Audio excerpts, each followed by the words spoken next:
담임 목사님께서 여러 번 광고해 주신 것처럼, 그리고 오늘 주보에 임춘매 집사님의 독후감이 실린 것처럼 지난 3월부터 매달 한 달에 한 권씩 책을 읽고 한 번씩 매주 셋째 주 토요일에 모여서 독서 모임을 가지고 있습니다. 그 독서 모임의 제목은 Joyful Reading, 한글로 하면 즐거운 독서입니다. 하지만 여러분, 모든 독서가 항상 즐거운 것은 아니지요. 어떤 책은 아주 고통스럽습니다. 특히 사람들이 가진 고통의 기억들, 상처의 이야기들을 적어놓은 책들을 읽을 때면 우리가 독자로서 또한 그 상처에 동참하는 것이기 때문에 독서는 즐겁다기보다 고통스럽기까지 할 때도 있습니다. 우리 독서 모임에서 첫 번째 읽었던 책, 은수연의 눈물도 빛을 만나면 반짝인다가 바로 그런 종류의 책이었습니다. 오랜 기간 동안 아버지로부터, 친부로부터 상습 성폭행을 받은 한 여인이 적은 치유와 생존의 일기, 희망과 용서를 향해 나아가는 그 일기는 아주 힘들었습니다. 하지만 그럼에도 불구하고 그 책을 읽고 함께 모여서 우리가 함께 나누고 함께 기도할 때 우리 안에 즐거움이 넘치는 것을 우리가 경험을 하였습니다. 제가 그 손주리 집사님과 더불어서 그 독서 모임을 섬기고 있기 때문에, 그리고 또 독서 모임에 오고 싶으셔도 비즈니스나 여러 가지 일로 해서 오지 못하시는 분들도 계시기 때문에 제가 그 즐거운 독서의 그 즐거움을 오늘 설교 시간을 통해서 조금 나눠 드리고자 합니다. 이번 6월에 우리가 함께 읽고 있는 책은 엔도 슈사쿠라는 일본 작가가 쓴 바다와 독약이라는 소설입니다. 네, 이 책인데요, 이미 읽으신 분들도 있으실 것 같습니다. 조차영 장님은 이미 다 읽으셨다고 제가 들었는데요, 이 책은 2차 세계대전 당시 실제로 일본에서 일어난 한 비극적이고 잔인한 사건을 배경으로 하고 있습니다. 그 사건의 이름은 큐슈 대학 생체 해부 사건이라는 것입니다. 그 내용을 제가 대략 설명하면 이렇습니다. 1945년 5월 일본을 미국 폭격기 B-29기가 폭격하고 있었습니다. 그런데 공습 중에 그 중에 비행기가 한 대 추락을 해서 그 비행기에 타고 있던 12명의 미군이 일본군의 포로로 잡혔습니다. 일본군은 그들을 잡아서 재판 없이 사형을 선고하였습니다. 그 소식을 들은 인근의 한 대학병원 의학부에서 군 당국에 은밀히 접촉하였습니다. 어차피 사형 집행을 받을 포로들이니 우리들에게 넘겨라. 우리가 의학 발전을 위해서 생체 실험을 하겠다는 것이었습니다. 그 생체 실험이라는 것이 예를 들면 사람의 폐를 얼마까지 절제할 수 있는가, 얼마만큼 남겨두어야 그 사람이 살 수 있는가 였습니다. 그래서 군 당국에서는 그 조건을 수락했고, 그 요구를 수락했고, 미군 포로들 중 8명이 아무런 영문도 모른 채 대학병원의 수술대 위에서 멀쩡한 장기가 훼손당하며 죽음을 맞았습니다. 그런데 이 소설에서 집중적으로 묘사하는 것은 이 잔인한 사건 그 자체가 아닙니다. 이 사건에 참여한 사람들의 내면, 그리고 그 악을 행하는 사람들의 태도에 대해서 이 작가는 집중적으로 묘사하고 있습니다. 소설에서 생체 해부 실험을 아주 흥미롭게 구경하던 일본 군의관들은 그 포로가 폐를 과도하게 절제함으로 말미암아서 사망을 하자 벌건 눈으로 수술실에 나가면서 별거 아니네 라며 농담을 하면서 나갔습니다. 그리고 그 포로의 그 생간을 특별히 주문을 해서 자신들의 파티 때 술 안주로 삭는 엽기적인 행각을 보이기까지 했지요. 이렇게 이와 같은 이들의 비인간적이고 무정한 모습은 얼마 전에 침몰한 세월호의 선장과 승무원들, 도저히 인간이라고는 생각되어지지 않는 그런 비인간적인 그런 사람들을 생각나게 합니다. 이들뿐만이 아닙니다. 세상에는 인면수심이라고 하지요. 사람의 얼굴을 가지고 짐승의 마음을 가진 사람들, 그런 사람들이 정말 많이 있습니다. 딸을 상습 성폭행하면서도 평범하게 일상생활을 해나가는 남자들, 같은 여자이면서도 여성들을 윤락가에 팔아넘기는 여자들, 또한 돈을 벌기 위해서 해로운 음식물을 파는 사람들, 이렇게 많은 사람들이 인면수심을 하고 살고 있습니다. 그런데 섬뜩한 것은 이런 사람들이 도깨비 같은 얼굴을 하고 사는 것이 아니라는 것입니다. 아주 평범한 얼굴을 가지고 이 사회 속에 평범한 생활을 하면서 섞여서 살고 있다는 것입니다. 소설 바다와 독약의 첫 번째 장도 아주 평범한 일상을 묘사하고 있습니다. 전쟁이 끝난 지 약 10년 후 일본 도쿄 인근의 한 신흥주택지의 모습입니다. 그곳에는 아파트가 건설되고 건설을 위한 공사 차량들이 먼지를 흩날리며 도로를 달리고 있습니다. 그리고 그 도로 주변에는 양복점, 주유소, 병원, 여러 가지 가게들이 영업을 하고 있습니다. 그런데 놀라운 것은 그 평범한 것 같은 사람들이 과거에 전쟁 때 어떤 사람은 헌병으로, 어떤 사람은 아까 말씀드린 생체 해부 실험에 가담한 의사로 그렇게 많은 사람들을 죽이거나 잔인한 일을 행했던 사람들이라는 것입니다. 그래서 이 소설에서 작가 엔도 슈사쿠가 말하는 것은 소수의 악한 사람들의 추악한 죄를 고발하는 것이 아니라 마치 독약처럼 많은 사람들의 내면 가운데 퍼져 있는 악을 고발하는 것입니다. 보통 사람들이 품고 있는 악 말입니다.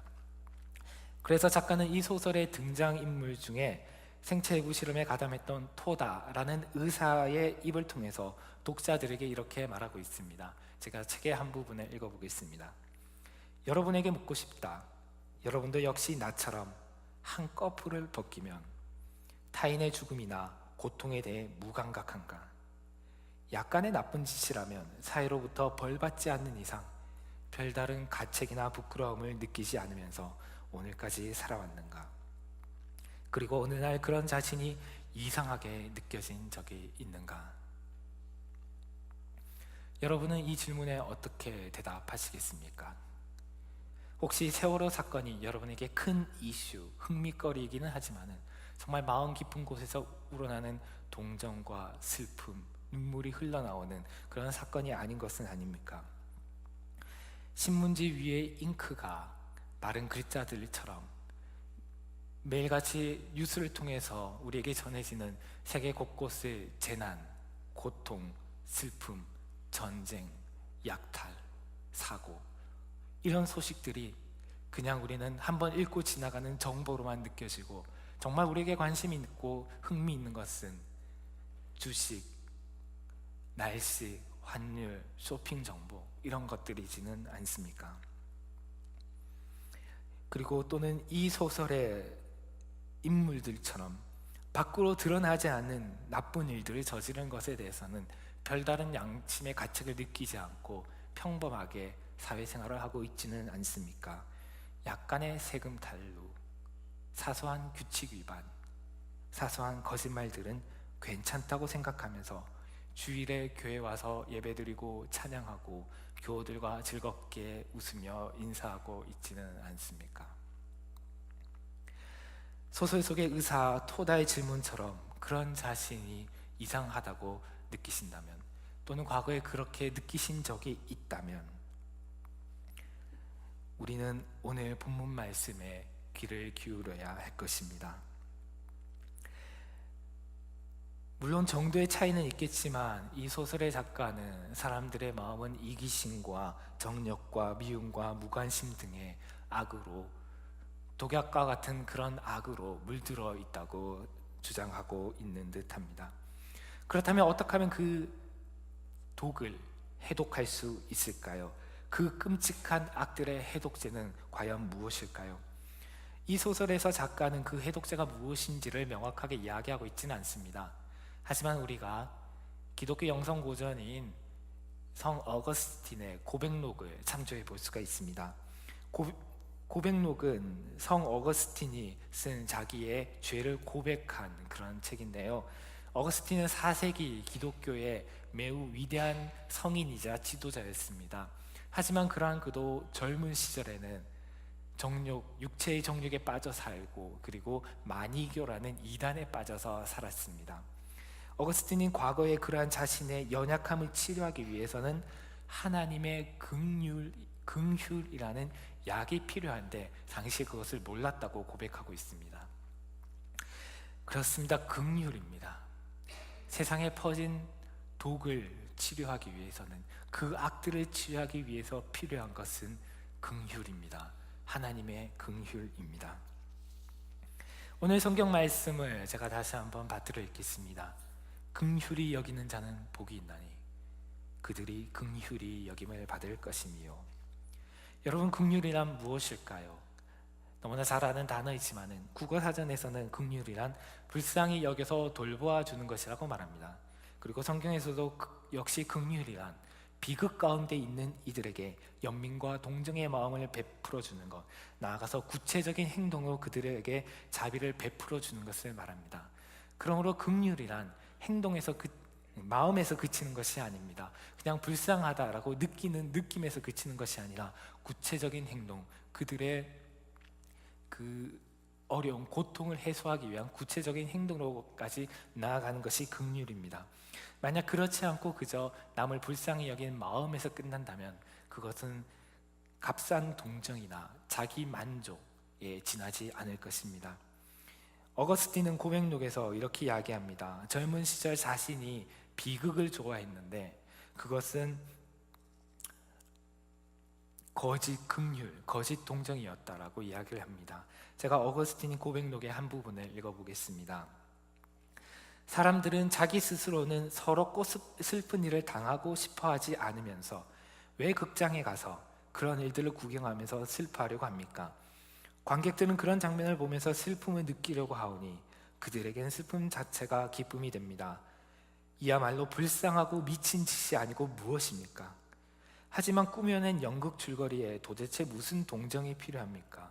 그리고 만약 연출자가 사람들이 당한 불행한 일들을 연출할 때 관객들의 슬픔을 자아내지 못하면 관객은 재미없다고 불평하며 퇴장해버리나, 만약 슬픔을 느끼게 되면 그 관객은 재미있다고 즐거워하며 계속 앉아있나이다. 이 부분에서 어거스틴은 사람의 슬픔과 고통을 재미의 대상으로 삼는 행태를 고발하고 있습니다. 아마도 여러분들 중에서도 슬픈 영화나 연극을 보면서 눈물을 흘리거나 아니면 코끝이 찡했던 그런 기억이 있는 분들이라면 어거스틴이 무슨 이야기를 하는지를 대충 이해하시리라고 생각합니다. 셰익스피어의 대표적인 비극 로미오와 줄리엣 또는 햄릿, 그리고 한국 영화 중에 1968년도에 처음 나온 영화 미워도 다시 한번, 이런 영화를 보시면서 여러분 혹시 눈물을 흘려보신 적이 있으십니까? 아마 있으실 것이라고 생각합니다. 저도 어린 시절 어머님이 그것을 보면서 눈물을 흘리는 것을 아주 이상하게 보았던 기억이 납니다. 그런데 이런 슬픈 영화나 연극을 사람들이 보는 이유가 무엇입니까? 바로 그렇게 슬픈 것을 보고 눈물을 흘리고 나면 카타르시스가 느껴지기 때문이죠. 마음의 일종의 정화작용이라는 것이 느껴지기 때문입니다. 하지만 어거스틴은 이러한 것은 진정한 동정이나 긍휼이 아니라고 말합니다. 나아가 진정하고 올바른 동정심을 가진 자는 오히려 아픔을 일으키는 그 원인 그 자체가 존재하지 않기를 바라게 된다고 말합니다. 결국 진정한 동정이라는 것은, 진정한 긍휼이라는 것은 그 사람이 갖는 고통의 원인을 제거하기 위해서 나아가는 것, 구체적으로 실천하는 것까지 말하는 것입니다. 야고보서에 있는 말씀을 가지고 말한다면 배고픈 사람에게 밥 잘 드세요 라고 말하는 것이 아니라, 추운 사람에게 옷 든든히 입고 다니세요 라고 말만 하는 것이 아니라 그들에게 먹을 것을 주고 그들에게 입을 것을 주는 것, 그것이 진정한 사랑이고 진정한 긍휼입니다. 그러면 여러분, 어떻게 하면 이런 긍휼을 우리가 배울 수 있을까요? 어떻게 하면 우리가 긍휼의 사람이 될 수가 있을까요? 가장 먼저 우리는 나 자신이 하나님의 긍휼이 필요한 사람임을 인식해야 합니다. 어거스틴처럼 나의 마음과 나의 생활에는 많은 악들이 있기 때문에 그것을 치료하기 위해서는 하나님의 긍휼이 필요하다고 우리는 고백해야 합니다. 사실 우리는, 자존심이 강한 사람들은 남으로부터 동정받는 것을 싫어합니다. 그리고 내가 남에게 베푸는 입장, 긍휼이나 자비를 베푸는 입장에 있는 것을 좋아하지 반대로 그것을 받는 입장에 서는 것을 좋아하지 않습니다. 그래서 어떤 분들은 하나님과의 관계에 있어서도 하나님의 긍휼을 그리 바라지 않을 때가 있습니다. 하지만 여러분, 우리가 지난 한 주를 돌아봅시다. 여러분의 삶은 완벽하였습니까? 하나님의 긍휼이 도저히 필요하지 않을 정도로 우리는 완벽하게 말하고 완벽하게 생각하고 완벽하게 행동했습니까? 만일 그것이 아니라면 우리는 정말 오늘 이 예배 시간에 주님의 긍휼을 간절히 요청해야 되지 않겠습니까? 오랜 옛날 고대 교회로부터 전해져 내려오는 예배 음악 가운데 키리에 엘에이손이라는 찬양이 있습니다. 기도이기도 한데요, 번역하면 주여 우리에게 자비를 베푸소서라는 그런 노래입니다. 이 노래이자 이 기도는 고대 교회부터 예배를 제일 처음 시작할 때 이 찬양과 이 기도로 시작을 했고, 지금도 여러 전통의 교회에서는, 다른 전통의 교회에서는 이것을 그대로 사용하고 있습니다. 그처럼 여러분, 우리는 긍휼이 정말 필요한 존재입니다.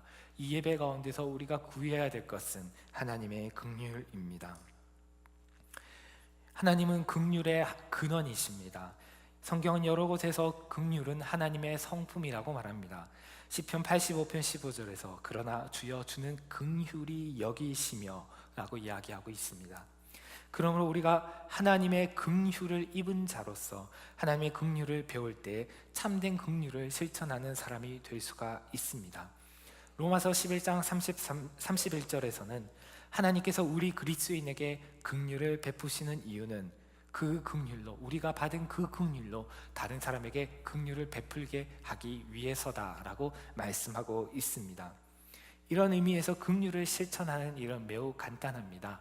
받은 대로 행하면 됩니다. 우리가 하나님께 받은 긍휼을 그대로 행하면 됩니다. 내가 하나님께 받은 긍휼이 적다면 적은 긍휼을 실천하면 됩니다. 하지만 내가 하나님께 무한한 긍휼을 입었다면 우리도 또한 가족에게, 이웃에게 무한한 긍휼을 베풀어야 합니다. 특히 가족 관계에 있어서 다른 사람보다, 다른 가족의 다른 구성원들보다 자기 자신을 더 긍휼히 여긴다면, 자기 자신을 더 불쌍히 여긴다면 그 가족 관계, 그 가정 생활은 매우 불행해집니다. 남편이나 아내가 서로 상대방을 내가 저런 원수랑 만나서 이렇게 살고 지금까지 이렇게 고생하며 살고 있다라고 생각한다면, 그래서 저 원수 때문에 내가 너무 불쌍하다라고 생각한다면 그 결혼 생활이 얼마나 불행하겠습니까? 보통 부모님들은 자녀들을 더 긍휼히 여깁니다. 그래서 성경에서는 긍휼을 아버지와 어머니가 가지고 있는 성품으로 묘사하기도 합니다. 하지만 세상에는 그렇지 않은 부모들도 있지요. 자식보다 자기를 더 긍휼히 여기는, 불쌍히 여기는 그러한 소수의 부모들도 있습니다. 여러분은 어떻습니까? 여러분은 자기 자신을 더 불쌍히 여기십니까? 아니면 자기 자신의 배우자나 부모, 자녀를 더 불쌍히 여기십니까?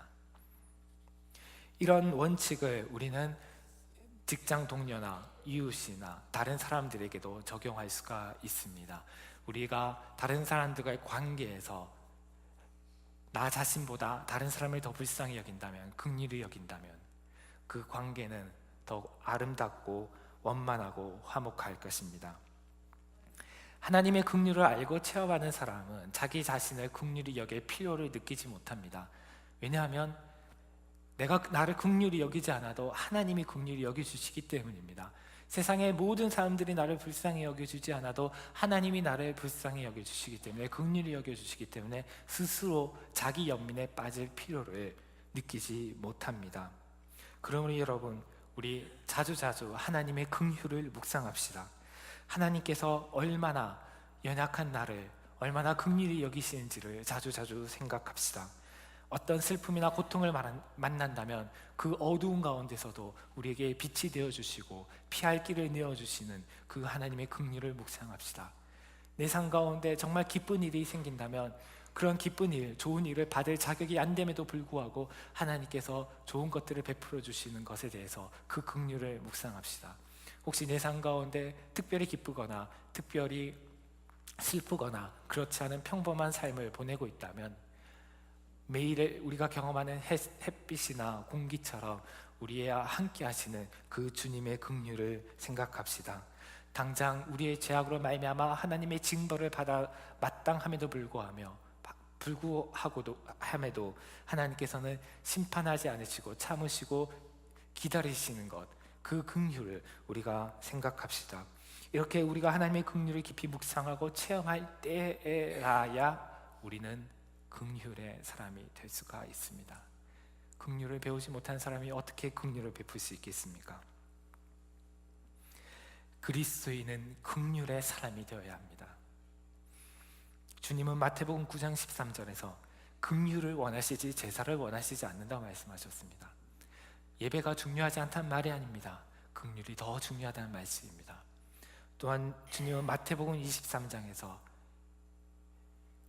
11조는 드리지만 긍휼을 버린 종교 지도자들을 신랄하게 비판하셨습니다. 우리가 종교생활, 우리가 교회에서 예배 열심히 드리고 헌금을 꼬박꼬박 11조를 꼬박꼬박하고 그리고 봉사활동을 열심히 한다 할지라도 긍휼이 없다면 우리는 그리스도인이 아니라 종교인에 불과합니다. 다시 바다와 독약의 한 장면으로 돌아가겠습니다. 이 소설에 아베 미츠라는 한 환자가 나옵니다. 이 환자는 공동 입원실, 다인 입원실에 있는 환자인데요. 그는 거기서 자기 옆자리에 있는 자기보다 사정이 더 딱한 환자에게 책을 읽어주고 있습니다. 그 책의 내용에는 이렇게 되어 있습니다. 석가모니께서 어느 날 한 제자를 문병하셨습니다. 제자는 자신의 똥오줌도 가리지 못할 정도로 고통스러워하고 있었습니다. 석가모니께서는 정중하게 문병하신 후 너는 건강할 때 친구를 간병한 적이 있느냐고 물으셨습니다. 이처럼 홀로 고통스러워하지 않으면 안 되는 이유는 네가 평생 다른 사람을 간병해 주지 않았기 때문이다. 너는 지금 몸의 병으로 고통스러워하고 있지만 3대에 걸쳐서도 다 끝나지 않는 마음의 병이 있다. 엔도슈 사쿠는 기독교 작가입니다. 그럼에도 불구하고 그가 불교 전통에서 내려오는 이야기를 가져온 것은 이 이야기가 그가 말하고자 하는 주제를 잘 보여주기 때문입니다.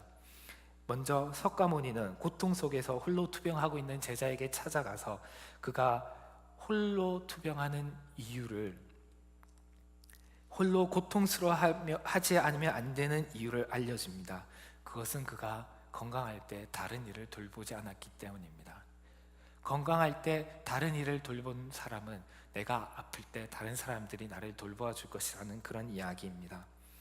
이 이야기는 우리 성서에 기록된 보다 강력한 강도가 높은 말씀을 떠올리게 합니다.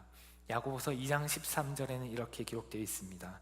긍휼을 행하지 아니하는 자에게는 긍휼 없는 심판이 있으리라.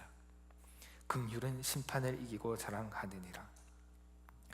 구약 성서의 여러 곳에서 하나님은 심판 가운데서도 긍휼을 베푸시는 분이라고 말씀하고 있습니다. 하지만 신약의 야고보서에서는 그 하나님의 긍휼을 잊기 위해서는 우리가 긍휼을 베푸는 사람이 되어야 한다고 말하고 있습니다. 긍휼 없는 자에게는 긍휼 없는 심판이 있을 뿐입니다. 심판날에 우리가 주님의 긍휼을 잊기 위해서는 우리는 긍휼을 베푸는 자가 되어야 합니다. 오늘 본문 말씀인 마태복음의 산상수훈에서 예수님은 긍휼히 여기는 자는 긍휼히 여김을 받을 것임이라고 말씀하십니다. 마태복음 산상수훈의 배경을 아시는 분들이라면 이 말씀을 듣는 사람들, 모인 사람들은 딱히 남들에게 긍휼을 베풀 수 있을 만한 그런 위치에 있지 않은 사람들이라는 것을 아실 것입니다. 예수님에게 몰려든 사람들은 불쌍한 사람들이었습니다. 의지할 곳이 없는 사람들이었습니다. 가난한 사람들이었고 죄인인 사람들이었습니다. 주님은 그들에게 긍휼을 베풀라고 말씀하십니다. 왜냐하면 주님께서 그들에게 긍휼을 베풀어 주셨기 때문입니다. 그러므로 우리가 나는 긍휼을 베풀 만한 입장이 되지 못한다라고 변명할 수는 없습니다. 그러할 때 우리가 긍휼을 베풀 때 긍휼이 여김을 받는 복을 얻습니다. 어쩌면 여러분들께서는 긍휼이 여김을 받는 것이 무슨 복이냐라고 생각하실지도 모르겠습니다. 뭐 물질의 축복, 건강의 축복 이런 것쯤 돼야 복이라고 할 수 있지, 긍휼의 여김을 받는 거 별로 매력이 느껴지지 않는다 이렇게 생각하실지도 모르겠습니다. 하지만 여러분, 긍휼이 여김 받는 복이 얼마나 사람을 행복하게 하는지, 긍휼이 여김을 받는 복이 얼마나 마음을 따뜻하게 하는지, 긍휼이 여김을 받는 복이 삶의 역경 가운데서 그것을 뚫고 일어서게 하는지 여러분들을 잘 아시는지요? 저는 그것을 지금 유학생활 중에 경험하고 있습니다. 자기 자신보다 남편을 더 긍휼히 여기는 아내와 함께 사는 것이 얼마나 귀한 복인지를 깨닫고 있습니다. 부족한 교역자를 긍휼히 여기는 교우들과 함께 신앙생활하는 것이 얼마나 감사한지, 얼마나 귀한 복인지를 경험하고 있습니다. 아마 여러분들 중에서도 이런 나눔을 하실 분이 많으실 것이라 생각합니다. 신교 시간에 친교를 하시면서, 또는 성경 공부 시간에 성경 공부를 하시면서, 때로는 개인적으로 교제를 하시면서 얼마나 내가 많은 긍휼을 받았는지 나눠주시고, 또한 서로 함께 기뻐하는 것도 좋으리라 생각합니다. 나아가서 마지막 심판날에 우리가 긍휼히 여김을 받는 것, 그것은 그 무엇과도 바꿀 수 없는, 우리가 포기해서는 안 되는 복입니다. 지금 좀 돈이 부족해도, 건강이 약해도, 때로는 지금 내가 입고 있는 옷이, 들고 다니는 가방이, 신고 다니는 신발이 유행에 뒤처지거나 허름한 것이라 할지라도, 내가 타고 다니는 차가 낡은 것이라 할지라도, 내가 좁은 집에 살고 있다 할지라도 그것이 주님의 심판대 앞에서는 아무런 문제가 되지 않습니다. 그러나 우리가 긍휼을 행하지 않는다면 주님의 심판대 앞에서 그것은 심각한 문제가 됩니다.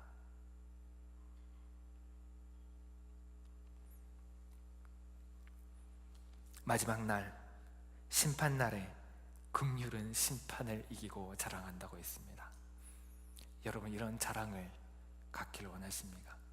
이 땅에서 내가 가지고 있는 물질과 능력으로 자랑하는 것이 아니라 마지막 날 주님의 긍휼로 심판을 이긴 것을 자랑하기를 소망하십니까?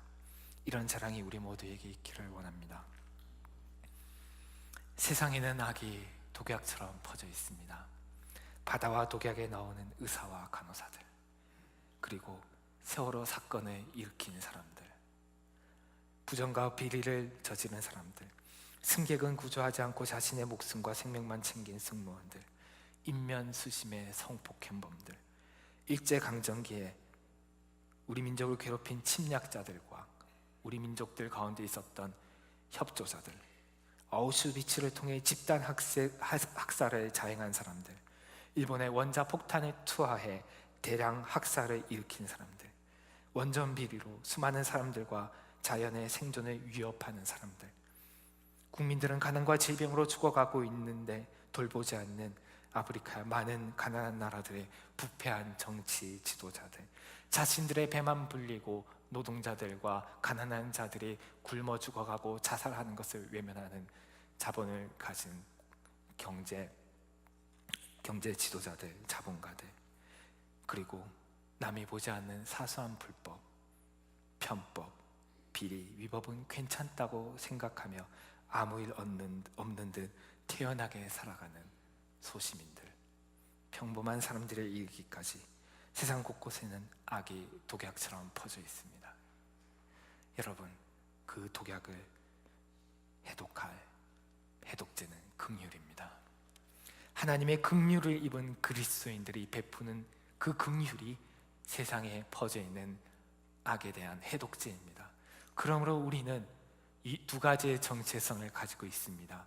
하나는 하나님의 긍휼이 필요한 자, 두 번째는 하나님의 긍휼을 베풀어야 하는 자입니다. 2차 세계대전 가운데서 유대인을 대량 학살한 독일의 히틀러는 어릴 때 불행한 가정 가운데서 자랐다고 하지요. 그리고 자라면서 주변에 있었던 기독교인들, 특히 유대인들과 좋지 않은 그런 일들이 있었다고 합니다. 만약 히틀러가 어릴 때 가정에서 그리고 그가 살았던 지역 사회에서 긍휼을 입었다면 그가 2차 대전을 일으키고 많은 유대인을 학살했을까요? 그러므로 우리는 가까이에서 가족들에게, 이웃들에게 긍휼을 베푸는 것은 나아가 세상의 많은 사람을 구하는 것입니다. 잠재적인 범죄를 막을 수 있는 강력한 예방책은 바로 긍휼입니다. 그래서 오늘 주님께서 우리에게 질문하십니다. 당신은 긍휼의 사람입니까? 함께 기도하시겠습니다.